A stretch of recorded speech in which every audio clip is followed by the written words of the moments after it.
tere, mina Peeter, te vaatate videoblogi Näeme õues. Plaanin osaleda Saaremaa 3 päeva jooksul. Toimub see siis Kuressaares ja Sõrve poolsaarel. Kokku jookstakse 3 erineval päeval, esimene päev 10 kilomeetrit, järgmistel juba 16 kilomeetrit. Kokku teeb see siis maratoni distantsi.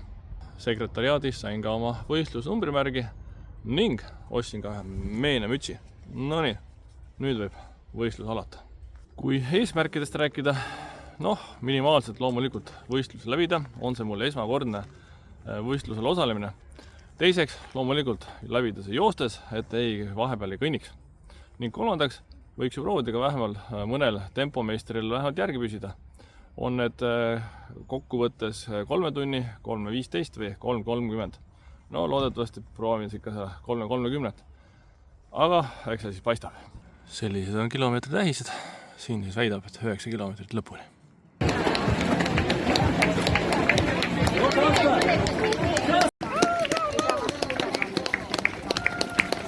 Kohe ühel kiiremal jooksel saab esimene päev kohe tehtud.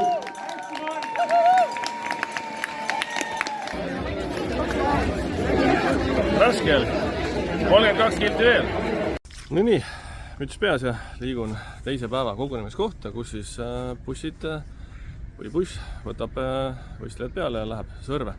Esimene päev, tulemus 45.52 aeg. Väga hea. Ma loodetavasti ei pingutanud liigselt üle. Täna on siis plaanis püsida tempogrupiga 3.30.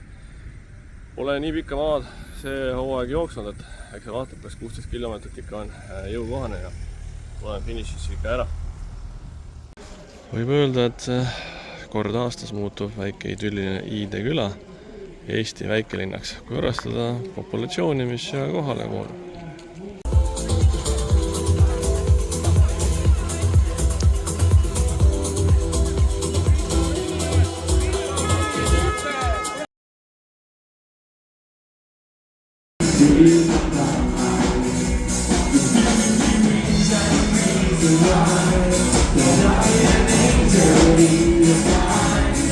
Nii, 3. päev, eile päeva kokkuvõttes, et ma ütlema, et teine päev oli kusjuures lihtsam kui esimene.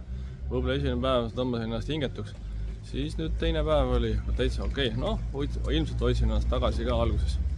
Aga suutsin täiesti kiiremini kui 3.30 selle tempos joosta. Täna väikse eesmärk on lihtsalt ikkagi lõpetada, võtan rahulikult. Aga pean ütlema, et ilm on olnud super. Päike paistab, tuule vaikne suhteliselt, et paremat ilma vist ei annagi loota. Aga mis siis ikka? Starti!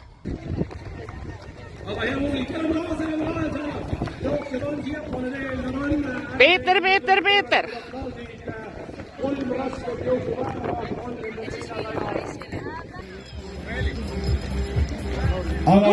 Tubli Peeter, tubli! Kasutamist ja kaaselamist, sest kõik, kes siia poole teel on, nendel on 3 rasket jooksupäeva kohe selja taga. Suudavad on näpud kõrgustesse ajada, näidata laiki siin kannidele ja kaasa hüüda ergutussõnu. Kas järgmine aasta jälle? Jah. Lipust olin eespool. Lipp tuleb seal, nii et suutsin kõik korrad lipust eespool olla. Selja taga näha veel lõpetajad. Olen ka finišis, sain oma traditsioonilise tassi ka kätte. Päris hea kogemus, kindlasti. Kes jälle vähegi jooksusoovi on, tasub siia üritusele tulla. Minu jaoks kõige raskemad olid esimene ja 3. päev. Teine oli täitsa hea. Kui esimesel päeval ei olnud võhma, siis 3. päeval ei olnud jalga ega keha.